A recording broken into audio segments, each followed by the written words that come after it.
हरे कृष्णा, राधे राधे। ओम विष्णवे नमः।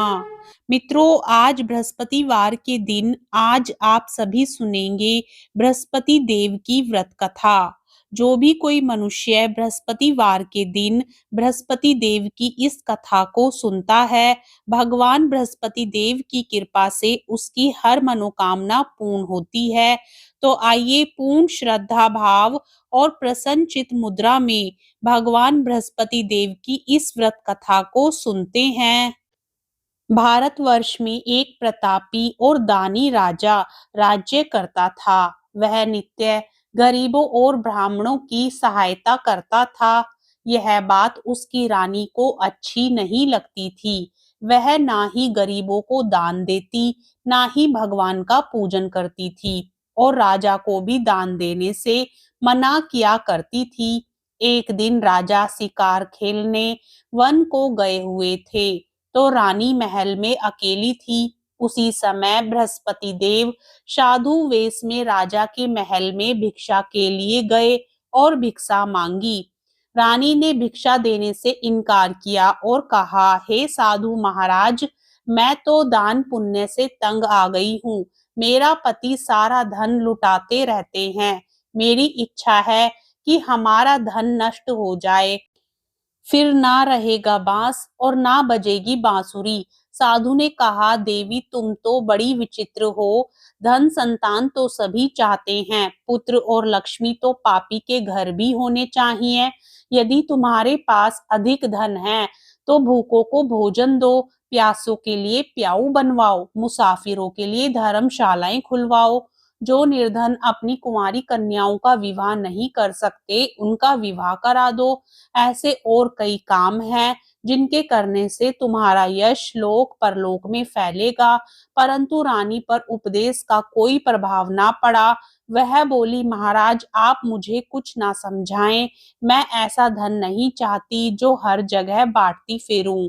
साधु ने उत्तर दिया, यदि तुम्हारी ऐसी इच्छा है तो तथास्तु। तुम ऐसा करना कि बृहस्पतिवार को घर लीपकर पीली मिट्टी से अपना सिर धोकर स्नान करना, भट्टी चढ़ाकर कपड़े धोना। ऐसा करने से आपका सारा धन नष्ट हो जाएगा। इतना कहकर वह साधु महाराज वहां से आलोप हो गए। साधु के अनुसार कई बातों को पूरा करते हुए रानी को केवल 3 बृहस्पतिवार ही बीते थे कि उसकी समस्त धन संपत्ति नष्ट हो गई। भोजन के लिए राजा का परिवार तरसने लगा। तब एक दिन राजा ने रानी से बोला कि हे रानी, तुम यहीं रहो, मैं दूसरे देश को जाता हूँ, क्योंकि यहाँ पर सभी लोग मुझे जानते हैं, इसलिए मैं कोई छोटा कार्य नहीं कर सकता। ऐसा कहकर राजा परदेश चला गया। वहां वह जंगल से लकड़ी काट कर लाता और शहर में बेचता। इस तरह वह अपना जीवन व्यतीत करने लगा। इधर राजा के परदेश जाते ही रानी और दासी दुखी रहने लगी। एक बार जब रानी और दासी को 7 दिन तक भोजन के बिना रहना पड़ा, तो रानी ने अपनी दासी से कहा, हे दासी, पास ही के नगर में मेरी बहन रहती है, वह बड़ी धनवान है, तू उसके पास जा और कुछ ले आ, ताकि थोड़ी बहुत गुजर बसर हो जाए। दासी रानी की बहन के पास गई। उस दिन गुरुवार था और रानी की बहन उस समय बृहस्पतिवार व्रत की कथा सुन रही थी। दासी ने रानी की बहन को अपनी रानी का संदेश दिया, लेकिन रानी की बड़ी बहन ने कोई उत्तर नहीं दिया।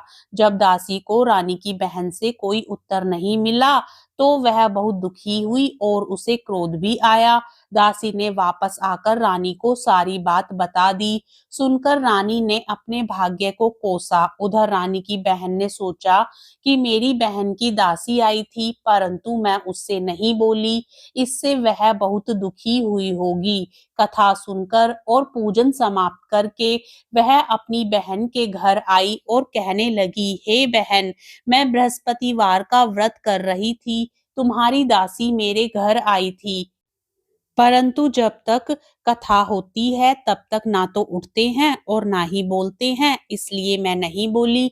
कहो दासी क्यों गई थी? रानी बोली, बहन, तुमसे क्या छिपाऊं, हमारे घर में खाने तक को अनाज नहीं था।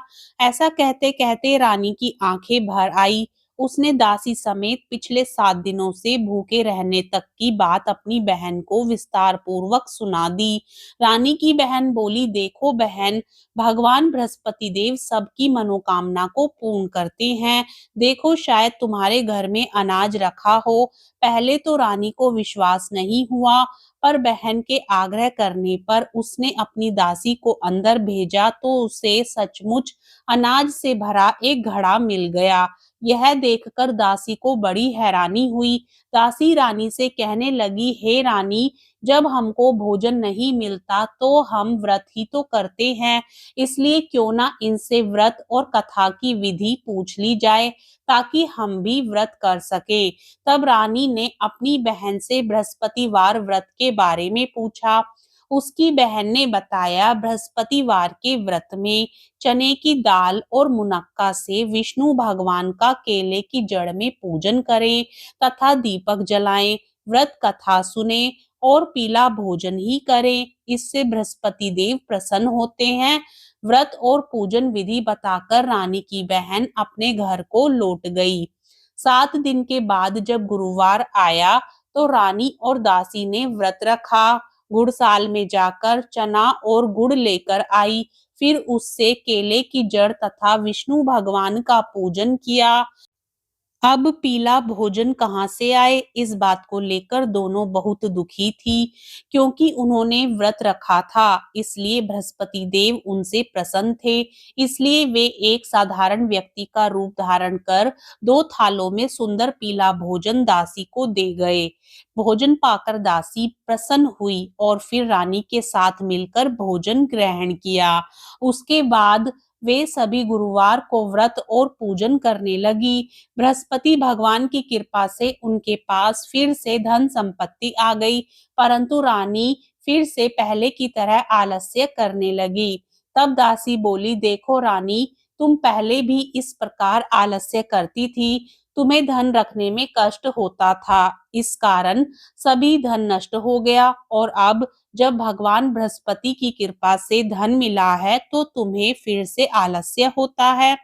रानी को समझाते हुए दासी कहती है कि बड़ी मुसीबतों के बाद हमने यह धन पाया है, इसलिए हमें दान पुण्य करना चाहिए, भूखे मनुष्यों को भोजन कराना चाहिए और धन को शुभ कार्यों में खर्च करना चाहिए, जिससे तुम्हारे कुल का यश बढ़ेगा, स्वर्ग की प्राप्ति होगी और पितृ प्रसन्न होंगे। दासी की बात मानकर रानी अपना धन शुभ कार्यों में खर्च करने लगी, जिससे पूरे नगर में उसका यश फैलने लगा। दूसरी तरफ एक दिन राजा दुखी होकर जंगल में पेड़ के नीचे आसन जमाकर बैठ गया। वह अपनी दशा को याद करके व्याकुल होने लगा। बृहस्पतिवार का दिन था। एकाएक उसने देखा कि निर्जन वन में एक साधु प्रकट हुए। वह साधु वेश में स्वयं बृहस्पति देवता थे। लकड़हारे के सामने आकर बोले, हे लकड़हारे, इस सुनसान जंगल में तू चिंता मग्न क्यों बैठा है? लकड़हारे ने दोनों हाथ जोड़कर प्रणाम किया और उत्तर दिया, महात्मा जी, आप सब कुछ जानते हैं, मैं क्या कहूँ। यह कहकर रोने लगा और साधु को अपनी आत्मकथा सुनाई। महात्मा जी ने कहा, तुम्हारी स्त्री ने बृहस्पतिवार के दिन बृहस्पति भगवान का निरादर किया था, जिसके कारण रुष्ट होकर उन्होंने तुम्हारी यह दशा कर दी। अब तुम चिंता को दूर करके मेरे कहने पर चलो, तो तुम्हारे सब कष्ट दूर हो जाएंगे। भगवान पहले से भी अधिक संपत्ति देंगे। तुम बृहस्पतिवार के दिन कथा किया करो। कथा के अनुसार प्राचीन काल में एक ब्राह्मण रहता था। वह बहुत निर्धन था। उसके कोई संतान नहीं थी। उसकी स्त्री बहुत मलिनता के साथ रहती थी। वह स्नान नहीं करती थी, किसी देवता का पूजन नहीं करती। इससे ब्राह्मण देवता बड़े दुखी थे। बेचारे बहुत कुछ कहते थे, किंतु उसका कुछ परिणाम नहीं निकला। भगवान की कृपा से ब्राह्मण की स्त्री के कन्या रूपी रत्न पैदा हुआ। कन्या बड़ी होने पर प्रातः स्नान करके विष्णु भगवान का जाप व बृहस्पतिवार का व्रत करने लगी। अपने पूजन पाठ को समाप्त करके विद्यालय जाती तो अपनी मुट्ठी में जौ भर के ले जाती और पाठशाला के मार्ग में डालती जाती। विद्यालय से आते समय ये जौ स्वर्ण के हो जाते, लौटते समय उनको बीनकर घर ले आती थी। एक दिन वह बालिका सूप में उस सोने के जौ को फटकार कर साफ कर रही थी कि उसके पिता ने देख लिया और कहा, हे बेटी, सोने के जौ के लिए सोने का सूप होना चाहिए।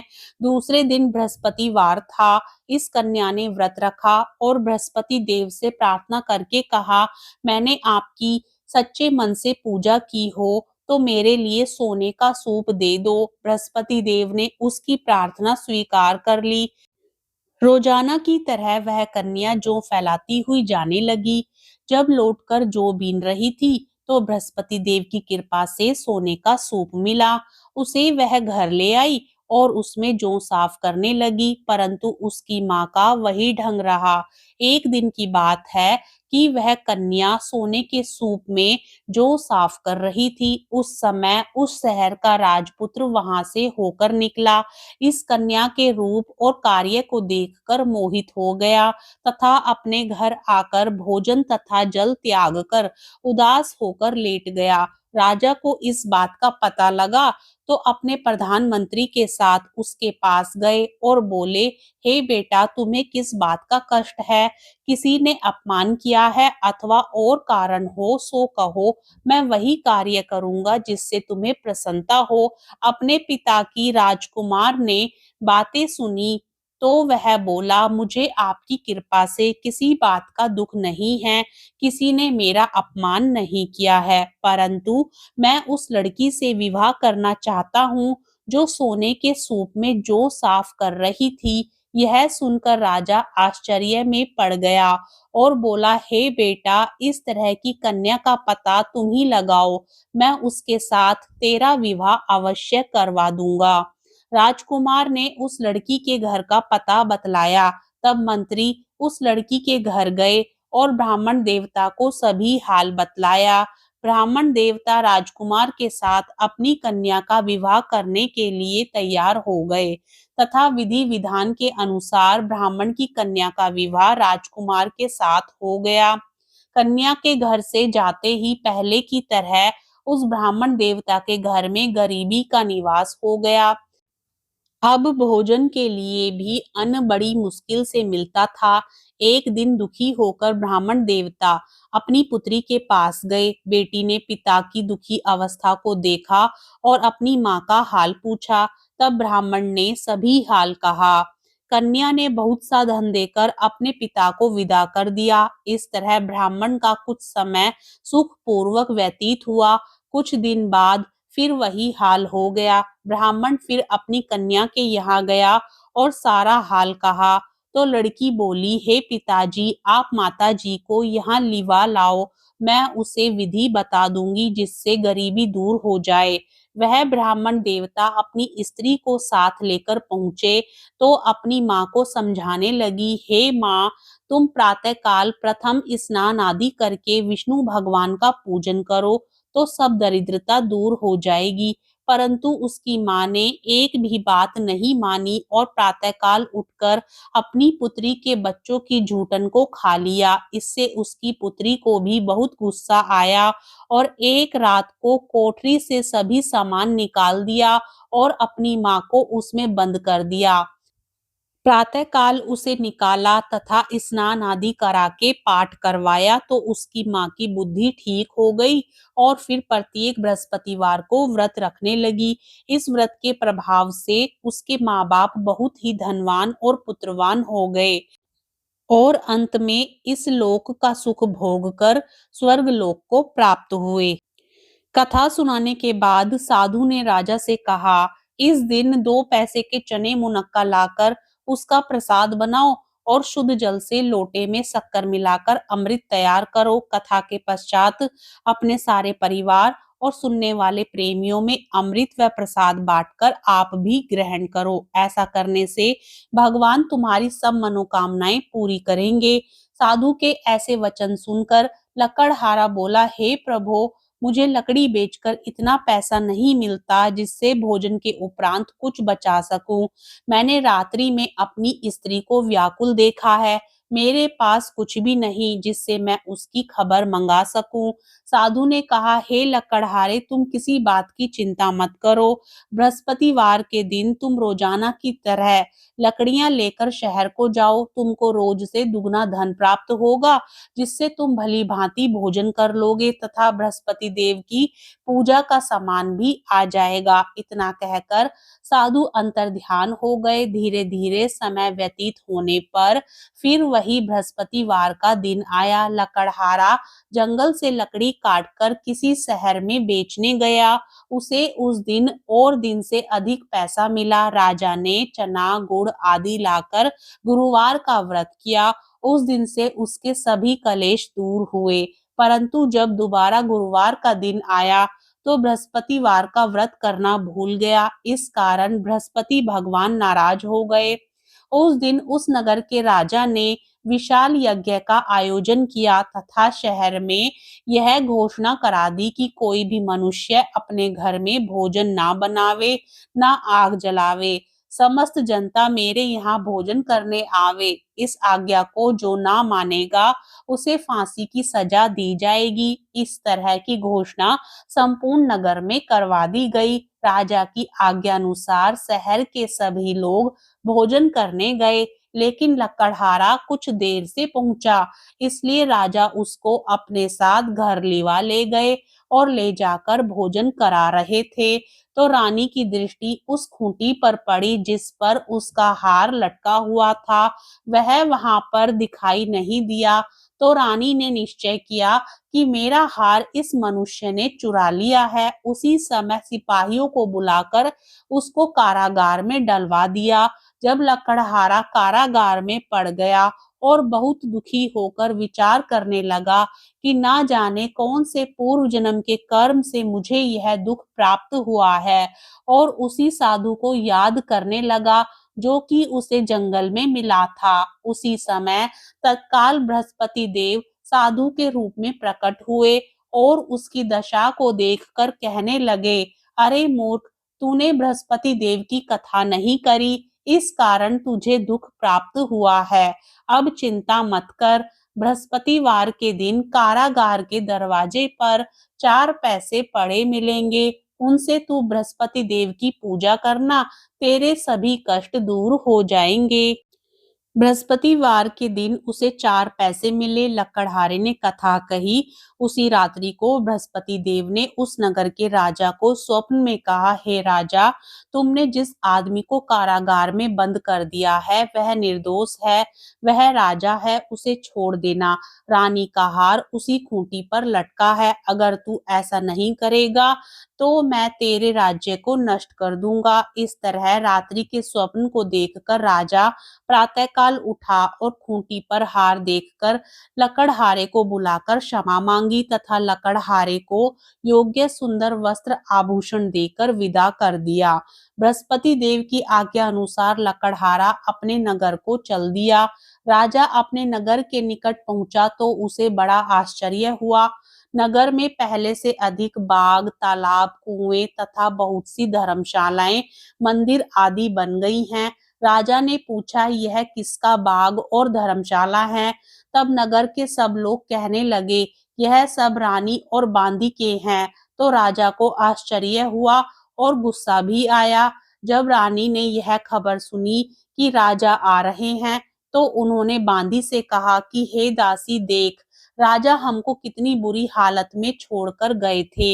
हमारी ऐसी हालत देखकर वह लौट न जाएं, इसलिए तू दरवाजे पर खड़ी हो जा। आज्ञा अनुसार दासी दरवाजे पर खड़ी हो गई। राजा आए तो उन्हें अपने साथ लिवा लाई। तब राजा ने क्रोध करके अपनी रानी से पूछा कि यह धन तुम्हें कैसे प्राप्त हुआ है? तब उन्होंने कहा, हमें यह सब धन बृहस्पति देव के इस व्रत के प्रभाव से प्राप्त हुआ है। राजा ने निश्चय किया कि 7 रोज बाद तो सभी बृहस्पति देव का पूजन करते हैं, परंतु मैं प्रतिदिन दिन में 3 बार कहानी तथा रोज व्रत किया करूंगा। अब हर समय राजा के दुपट्टे में चने की दाल बंधी रहती तथा दिन में 3 बार कहानी कहता। एक रोज राजा ने विचार किया कि चलो अपनी बहन के यहाँ हो आएं। इस तरह निश्चय कर राजा घोड़े पर सवार हो अपनी बहन के यहाँ को चलने लगा। मार्ग में उसने देखा कि कुछ आदमी एक मुर्दे को लिए जा रहे हैं। उन्हें रोककर राजा कहने लगा, अरे भाइयों, मेरी बृहस्पति देव की कथा सुन लो। वे बोले, लो, हमारा तो आदमी मर गया है, इसको अपनी कथा की पड़ी है। परंतु उनमें से कुछ आदमी बोले, अच्छा कहो, हम तुम्हारी कथा भी सुनेंगे। राजा ने दाल निकाली और जब कथा आधी हुई थी कि मुर्दा हिलने लग गया और जब कथा समाप्त हो गई तो राम राम करके मनुष्य उठकर खड़ा हो गया। आगे मार्ग में उसे एक किसान खेत में हल चलाता मिला। राजा ने उसे देख और उससे बोले, अरे भैया, तुम मेरी बृहस्पतिवार की कथा सुन लो। किसान बोला, जब तक मैं तेरी कथा सुनूंगा तब तक 4 हरैया जोत लूंगा। जा अपनी कथा किसी और को सुनाना। इस तरह राजा आगे चलने लगा। राजा के हटते ही बैल पछाड़ खाकर गिर गए तथा किसान के पेट में बड़ी जोर का दर्द होने लगा। उस समय उसकी माँ रोटी लेकर आई। उसने जब यह देखा तो अपने पुत्र से सब हाल पूछा और बेटे ने सभी हाल कह दिया। तो बुढ़िया दौड़ी दौड़ी उस घुड़सवार के पास गई और उससे बोली कि मैं तेरी कथा सुनूंगी, तू अपनी कथा मेरे खेत पर चलकर ही कहना। राजा ने बुढ़िया के खेत पर जाकर कथा कही, जिसे सुनते ही वह बैल उठकर खड़े हुए तथा किसान के पेट का दर्द भी बंद हो गया। राजा अपनी बहन के घर पहुंचा। बहन ने भाई की खूब मेहमानी की। दूसरे रोज प्रातःकाल राजा जगा तो वह देखने लगा कि सब लोग भोजन कर रहे हैं। राजा ने अपनी बहन से कहा, ऐसा कोई मनुष्य है जिसने भोजन नहीं किया हो? मेरी बृहस्पतिवार की कथा सुन ले। बहन बोली, हे भैया, यह देश ऐसा ही है कि पहले यहाँ लोग भोजन करते हैं, बाद में अन्य काम करते हैं। अगर कोई पड़ोस में हो तो देख आऊं। वह ऐसा कहकर देखने चली गई, परंतु उसे कोई ऐसा व्यक्ति नहीं मिला जिसने भोजन ना किया हो। अतः वह एक कुम्हार के घर गई जिसका लड़का बीमार था। उसे मालूम हुआ कि उनके यहाँ 3 रोज से किसी ने भोजन नहीं किया है। रानी ने अपने भाई की कथा सुनने के लिए कुम्हार से कहा। वह तैयार हो गया। राजा ने जाकर बृहस्पतिवार की कथा कही, जिसको सुनकर उसका लड़का ठीक हो गया। अब तो राजा की प्रशंसा होने लगी। एक रोज राजा ने अपनी बहन से कहा कि हे बहन, हम अपने घर को जाएंगे, तुम भी तैयार हो जाओ। राजा की बहन ने अपनी सास से कहा। सास ने कहा, हाँ चली जा, परंतु अपने लड़कों को मत ले जाना, क्योंकि तेरे भाई के कोई औलाद नहीं है। बहन ने अपने भैया से कहा, हे भैया, मैं तो चलूंगी पर कोई बालक नहीं जाएगा। राजा बोला, जब कोई बालक नहीं चलेगा तब तुम ही क्या करोगी? बड़े दुखी मन से राजा अपने नगर को लौट आया। राजा ने अपनी रानी से कहा, हम निर्वंशी हैं, हमारा मुंह देखने का धर्म नहीं है और कुछ भोजन आदि नहीं किया। रानी बोली, हे प्रभु, बृहस्पति देव ने हमें सब कुछ दिया है, वह हमें औलाद अवश्य देंगे। उसी रात को बृहस्पति देव ने राजा से स्वप्न में कहा, हे राजा, उठ, सभी सोच त्याग दे, तेरी रानी गर्भ से है। राजा को यह बात सुनकर बड़ी खुशी हुई। 9वें महीने में उसके गर्भ से एक सुंदर पुत्र पैदा हुआ। तब राजा बोला, हे रानी, स्त्री बिना भोजन के रह सकती है पर बिना कहे नहीं रह सकती। जब मेरी बहन आए तुम उससे कुछ कहना मत। रानी ने सुनकर हाँ कर दिया। जब राजा की बहन ने यह शुभ समाचार सुना तो वह बहुत खुश हुई तथा बधाई लेकर अपने भाई के यहाँ आई। तभी रानी ने कहा, घोड़ा चढ़कर तो नहीं आई, गधा चढ़ी आई। राजा की बहन बोली, भाभी मैं इस प्रकार ना कहती तो तुम्हें औलाद कैसे मिलती। बृहस्पति देव ऐसे ही हैं, जैसी जिसके मन में कामनाएं हैं सभी को पूर्ण करते हैं। जो सद्भावना पूर्वक बृहस्पतिवार का व्रत करता है एवं कथा पढ़ता है अथवा सुनता है, दूसरों को सुनाता है, बृहस्पति देव उसकी सभी मनोकामना पूर्ण करते हैं। भगवान बृहस्पति देव उसकी सदैव रक्षा करते हैं। संसार में जो मनुष्य सद्भावना से भगवान जी का पूजन व्रत सच्चे हृदय से करते हैं तो उनकी सभी मनोकामनाएं पूर्ण करते हैं। जैसी सच्ची भावना से रानी और राजा ने उनकी कथा का गुणगान किया तो उनकी सभी इच्छाएं बृहस्पति देव जी ने पूर्ण की थी। इसलिए पूर्ण कथा सुनने के बाद प्रसाद लेकर जाना चाहिए। हृदय से उसका मनन करते हुए जयकारा बोलना चाहिए। बोलो बृहस्पति देव भगवान की जय, भगवान विष्णु की जय। अब सुनिए बृहस्पतिवार व्रत की आरती। व्रत कथा सुनने के बाद आरती भी जरूर सुननी चाहिए। जय बृहस्पति देवा, ओम जय बृहस्पति देवा, छिन छिन भोग लगाऊं कदली फल मेवा। ओम जय बृहस्पति देवा, तुम पूर्ण परमात्मा, तुम अंतर्यामी, जगत पिता जगदीश्वर, तुम सबके स्वामी। ओम जय बृहस्पति देवा, चरणामृत निज निर्मल सब पातक हरता, सकल मनोरथ दायक कृपा करो भरता।